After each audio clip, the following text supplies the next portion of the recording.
isn't fair. I think all of us have faced setbacks in our lives that have caused us to feel such a frustration and sometimes even an anger towards God. Today's interview with Pastor Aaron Burke will talk about how these very setbacks can be setups for a great future. Aaron has just written his first book, The Unfair Advantage. And I pray that you would put yourself in the situation, just like Joseph, that sometimes you're in a middle of a preparation and a training period that launches you into the fullness of God's purpose in your life.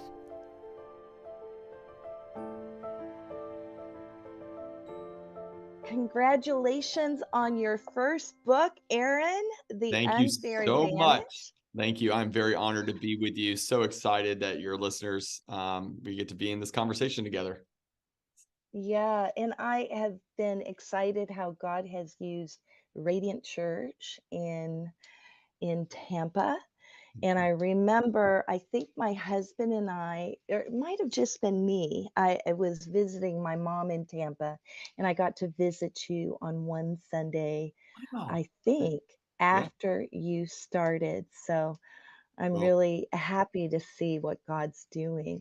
it has been a miracle from the beginning. I was a youth pastor in Pensacola for 6 years at Brownsville, and I was, grew up in revival and always had a heart for I mission. didn't know that. Oh You yeah, grew like up at Brownsville? oh yeah, I grew up in the Wow. midst of the revival and got saved really calling ministry saved, filled with the Holy Spirit at 16, and my life was radically transformed. And then, my wife and we got married while I was a youth pastor at Brownsville, and then I felt like the Lord was telling us to pack up everything and move in faith, and we just were like, "There's no way." We had just had our first baby; she was 6 months old. We just bought our first house. We had a little dog that was like demonic. So I mean, thank God that hasn't gone on. It hasn't gone on to a better place. I don't know where it's at. It's definitely not in heaven. But we just knew the Lord wanted to use our life to reach people who are far from Him. And Tampa Bay was an area. Actually, it was called the Bay of the Holy Spirit by the original settlers. It was a place that Is was that right? known. Yeah, it was known for a place of the moving of the Spirit of God, and the enemy has had a target on it. And so we just said, all right, we're gonna go in, and it was one of the fastest growing areas in America, and a lot of young people. So went in and launched a church, and by God's grace, it has just been amazing, and we've been launching campuses ever since, and about to launch our 9th campus around the Tampa Bay area, and seeing what the Lord's been doing. It's just been amazing. And this year alone, I think we baptized almost 700 people so far in the year, and we still got a few other Sundays to see people get baptized. So it's just been it's our own little, we're seeing the little revival. We're excited about it. Oh, isn't that amazing? And being able to steward revival is an amazing thing. You know, Yes. I've walked the beaches of Tampa. It's often where I'll take a writing retreat. Whenever I'm Beautiful. writing my next book, I like to go and spend time there, partly because it's a place my mom goes. So it's been Absolutely. a place of prayer for me too. Yeah. Well, where did your healing journey begin? Because you've been about helping people, and usually that has to do with helping people that are going through some type of crisis or pain. Absolutely. And So, I talk think, about your journey. yeah, I think when you look back on people's lives, and people can look at my life now and see, an amazing church and beautiful wife. We have 5 kids, and they go, "Man, you got it all made." Well, I've been through some stuff. And so, even growing up in Brownsville, I had a great family, but my dad walked through some massive addiction issues, and their marriage ended up falling apart, and just went through a lot of trials, went through a pretty rebellious season, and just angry at God, angry at my family. And God radically got hold of my life when I was 16 years old. And that really began my healing journey of what the Lord wanted to do through my life. And thank God for my youth pastor. He kind of took me in and helped mentor me through those crucial last year or so of high school. And then through that process, it's been a journey of just continuing leaning on the Spirit, and Thank the Lord has restored, all the family relationships. And my dad is now, I think, 13 years sober and clean and doing great. And we have a great relationship. And so it's been a long process, 23 years since I was 16 years old. I'm 39 now. But that year, every year, just continually relying on the Spirit to work through those things. I tell people, if you don't deal with the trauma of your life, then eventually your friends, your family, and your children will have to deal with it. So I might as well let you go. You might as well let the Holy Spirit work on you now, so that they're not having to deal with it later on in life with you. So I'm just trying to be a good dad now and make sure I'm all that God's called me to be. So Yeah, addiction goes deep. it And does. if you've never been in an addictive household, then you don't realize the cycles of addiction and the trauma it causes everybody around you. Absolutely. So, And so when you got saved, it was like, I need Jesus. well, I knew I You knew needed, your, and I needed Jesus. I needed community. I needed the right people in my life speaking into my life. And so a lot of it was that the Lord had to change my friends. I tell our church often, many times when the Lord wants to change your life, he changes your friends, because the people around you define a lot about what you do. So I had to upgrade my friendship life and just remove some people that were holding me back. And I know that's hard to hear, because people are like, well, you should love everybody. You should love everybody, but you got to make sure that circle, especially in those early days of following Christ, you're so vulnerable. And the enemy is so threatened by your future that he's going to do everything to take you out. And so I had to get myself almost in a bubble of some godly relationships, my pastor in my life, and work through those things in my life. And thank God I did, because now I'm able to be a healthy pastor to, the church, and a healthy husband and a healthy father. So it's been a great process of healing. And I think the Lord's still working in me deep. yeah. Is that not the truth? Yes. There's different areas of healing that he will do, because we go through suffering, we go through loss, we go through disappointment, Yes. and all of those things have their own recovery process. Yep. That's very true. I'm thinking of Brownsville, and of course, I had been in Brownsville Yep. before, um, and experienced the move of the Lord in Brownsville.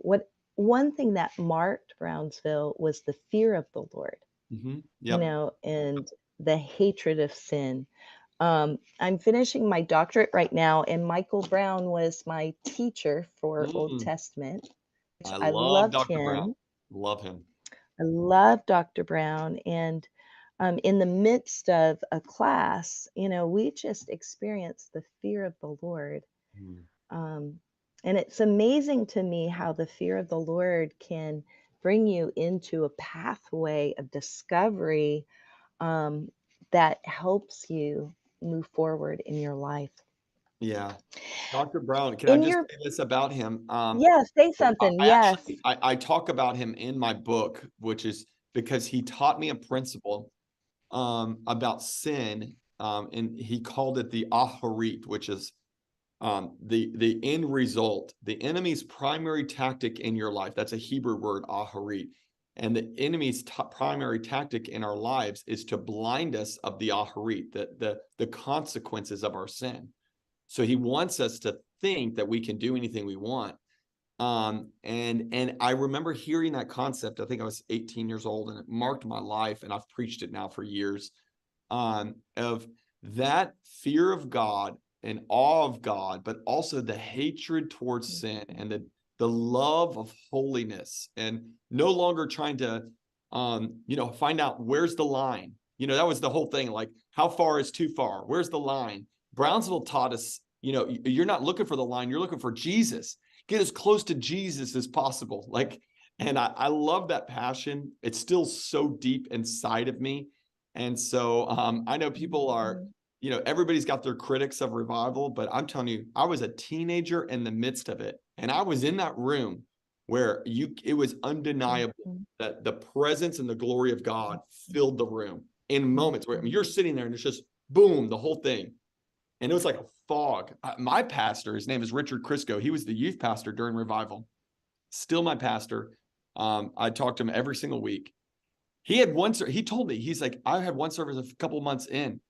The presence of God was so thick, I ran out of the room and threw up because my body couldn't even handle how intense the room was. And I'm like, we have no clue what is possible with a life totally submitted to the Spirit of God. We have only seen a glimpse of it. And I know you've traveled the world. You've seen some remarkable stuff. But I'm telling you, if there's people listening to this or watching this and they go, man, I just feel like I've seen it all. You haven't seen it all. God, there is more of God for us to experience than we've experienced. And there's more power, there's more breakthrough, there's more freedom, there's more glory, there's more miracles. We're just scratching the surface of it. And my life's goal is just to wake up every day submitted to the Spirit, to whatever you want to do. Even on this podcast, God, whatever you want to do, have your way. So I think it's the way we got to live. I do too. I do too. When we began our nonprofit and shifted into full-time travel, our home base is the Upper Room, which is really a revival center It for is. 20-somethings. So they will line up an hour to get into basically every service. But throughout the week, worship and presence is from 6 a.m. till 8 p.m. And I have seen so many people get healed just in the presence of God. Yes. Just in encountering God and worshiping God. And we have, I really believe I've begun to see different cities that are revival cities. And that it's not just one church, but there's like clusters, like in Dallas, there's clusters of churches that are in revival, It's amazing. different places.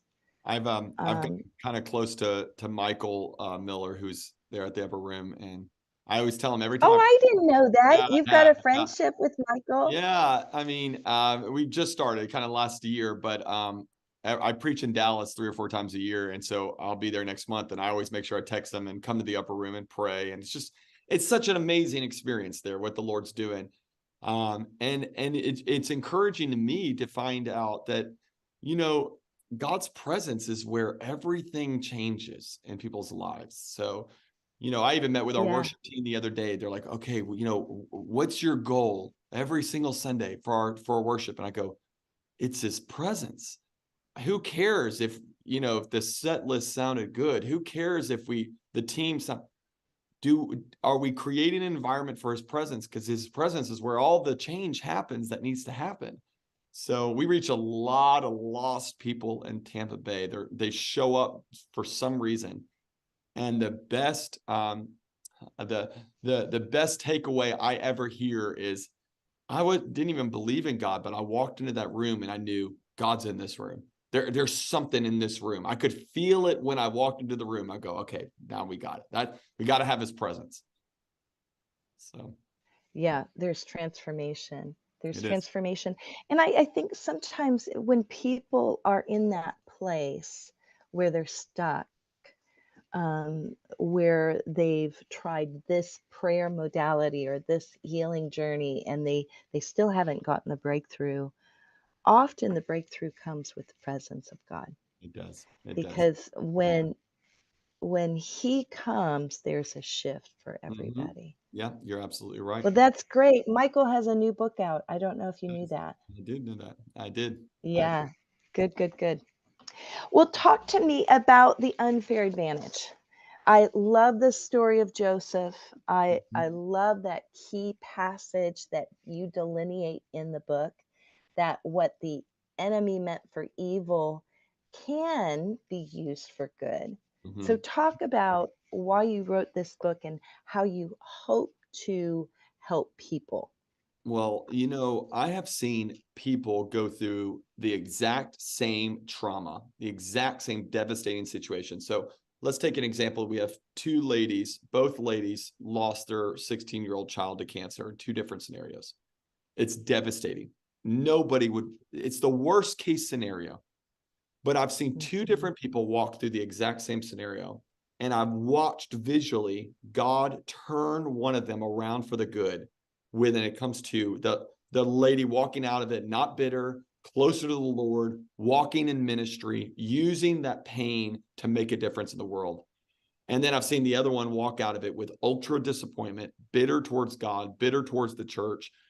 And I sit there and go, what is the difference? The difference is people have learned by God's power, how do we take unfair situations and turn them to an advantage for what God wants to do in our life? And there's no greater story than this than the life of Joseph, because Joseph is someone that recognized that God has a dream for their life. And I want people to know this today, that you might not have a dream for your life, but God does. He's got more than you could ever imagine. Plan for your life, plan for your family, your marriage, your health, your future. You put a limit on it, but our God hasn't. There's something. And it's bizarre to me that Joseph, as a teenager, has a moment where he gets a download from a dream from God. And if you haven't had that yet, then that's where you get in God's presence and ask him and say, God, what's that dream you have for me? And he'll give you it. He'll give you some picture. He'll give you some idea. But to get to that destiny was a hard road. And if you've ever talked to anybody in ministry, or you've talked to anybody that's built a successful business, or you've talked to anybody who's raised godly children, they're all going to say the same thing. There was some difficult seasons. There were some trying seasons. And it was through those trying, difficult seasons that I do not believe God causes them, but I do think God can use them for his glory. And no matter what the enemy throws at you, he can use them. And so we look at the life of Joseph, and that's what I did with this story, because it was in a moment of prayer and fasting about 3 years ago. In a room, we're praying and fasting with our staff, and I'm praying over a girl that grew up in the church. Her parents were pastors. They got a brutal divorce. She got just a lot of trauma, a lot of abuse that she had to walk through. And she's now on our team. And I remember praying over her, and I just said, it's unfair. It's unfair. I mean, I was just weeping. It's unfair what you went through with your family. It's unfair what you've gone through with the abuse. It's unfair that you were overlooked. It's unfair that nobody recognized it, recognized the gifting in you. And then while I was sitting there, the Spirit of God spoke to me so clear and said, Aaron, it was unfair, but it's for her advantage. And I took out a note and I wrote it down real quick. And that's where I got the idea, the unfair advantage, that our God is so good that he can even take life's disappointments and help them reach your destiny. That's how good our God is. So I hope the book builds a lot of trust in people for who our God is, that no matter how bad life is, God's good. Yeah. That revelation itself will change your life. Just the goodness of God. Yes. And that he is so good. As you've ministered to people, what are some of the life changes that you see happen in them? Because really, whenever you get people in a life-giving community, a revival community where there is his presence, there's transformation. Yes, so what have you seen God do?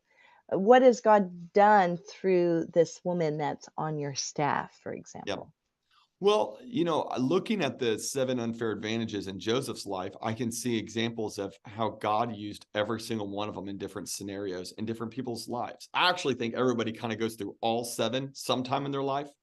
But let me just use the rejection as an example.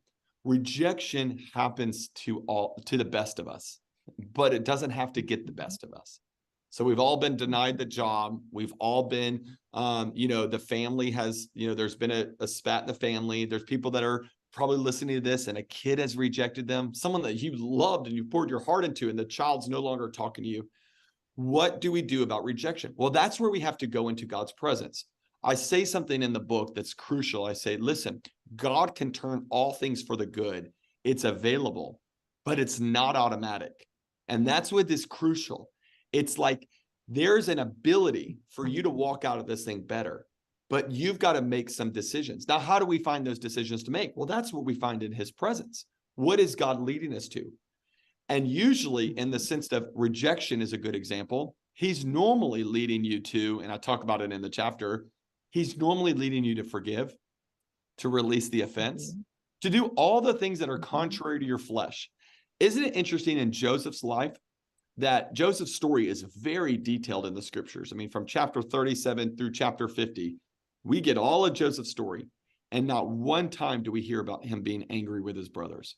Not one time. The very brothers that hurt him and offended him and abused him, almost killed him.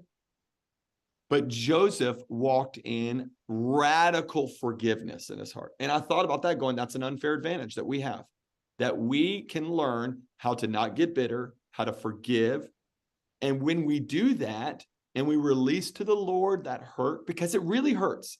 I heard a stat the other day that the average person goes through 7 massive rejections in their lifetime. And the average person in ministry goes through 7 in a year.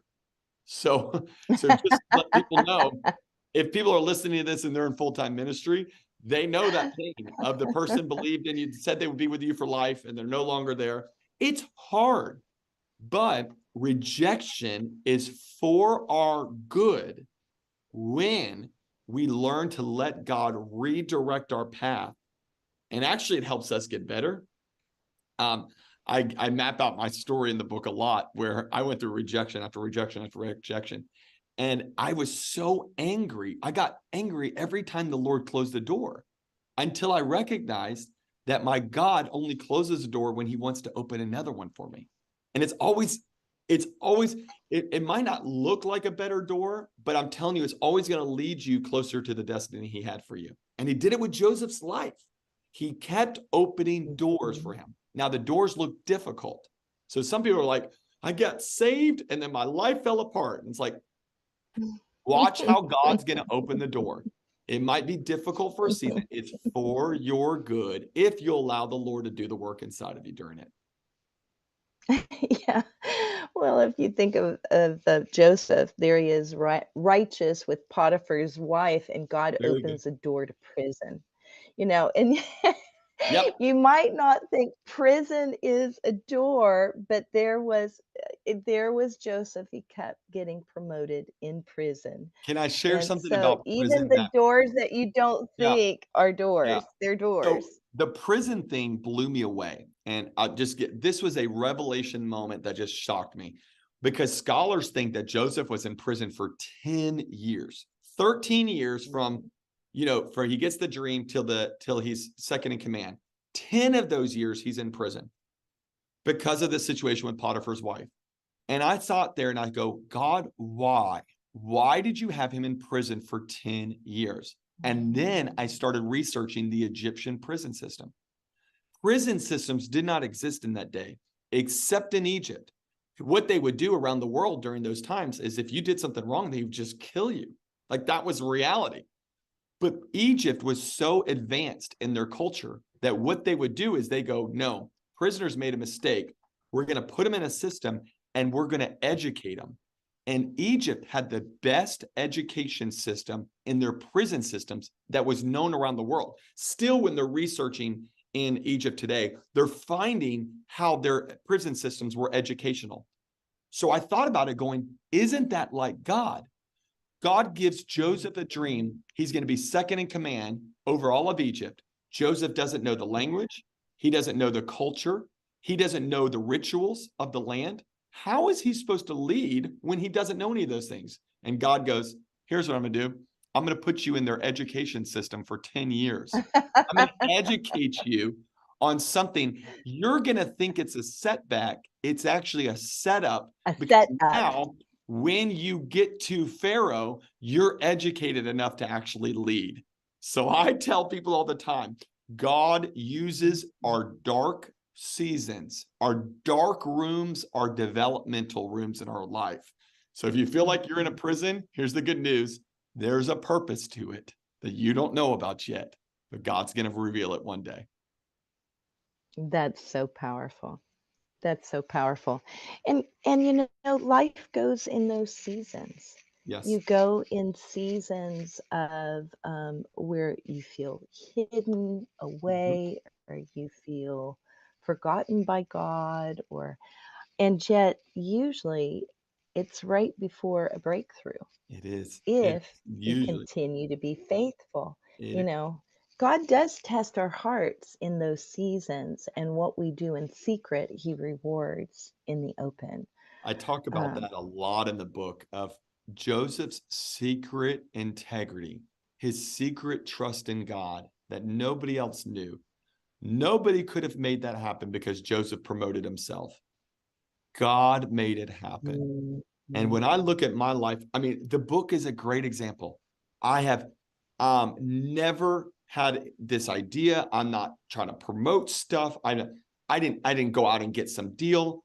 I preached a mhm, conference one day to about 2,000 pastors in Dallas, and I preached this story, The Unfair Advantage. And Mark Batterson, two other authors walk up to me afterwards and they said, "You have to write that in a book. If you write into a book, we'll get it published." And I said, "Okay, God, if you want to do this." I said, "God, I'm not going to work it." God made it happen. God made it happen. And it just shows me that the Lord mhm, knows. We're so, I grew up in a culture where everything was like, if you do something bad in secret, God's going to get you, and I want to challenge people about this, that yes, we need to be the real deal behind the scenes.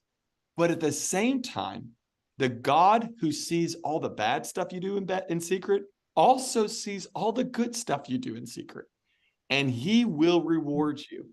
So don't lose heart. If mhm. you feel like I'm working behind the scenes, I'm tithing, I'm giving, nobody sees it, nobody recognizes it. God does, and he rewards his people. So he is always a good investment. So I want to encourage you Oh, with that. isn't he? Yes, he is. That's beautiful. That's beautiful. And really, there are some things that are only learned um, in those secret places Yes. with Yeah, God, it is. and the learning. Well, I'm so glad you wrote this book. I know for me, I had a call to write, and I literally saw a vision of standing before the throne of God and Him saying, "Well done." Wow. But where are the books I called you to write? So Wow. writing began as the fear of the Lord for me, and I remember going to Kenya last year, and I'm walking through the slums. And if you've not been in the slums of Kenya, it's literally you're in pathways where when it Mm. rains, the sewers are just in those pathways. And I got to this tiny house. There were not a house, a 10 square room with 35 women and a dog. And they pull out my book, Women Who Move Mountains. And Mm. they'd been studying that book in Kenya in the slums. And I saw how God can use the things that we do to multiply our time, but Yes. also to multiply His word. So I pray that will be that way with this book Thank you. through the 9 campuses, Thank you. and that there would be a way in which people's life are transformed, Amen. where they take obstacles and make them into opportunities. And Amen. By God's help. We can't do it on our own. We need him. no, no. But I'm telling you, if you submit yourself to the Lord, embrace his presence. If you're in that difficult season and you're dealing with tragedy and you go, I don't understand it, you will understand it one day. We'll get to heaven, we'll understand it. But I think even times on this earth, you're going to be able to look back and go, oh, but don't just bank on that's going to happen. In the moment, go, God, what are you trying to do? And maybe he's just trying to get you to trust him, trust his timing, trust that he's good, and trust that he will turn it around for the good in due time.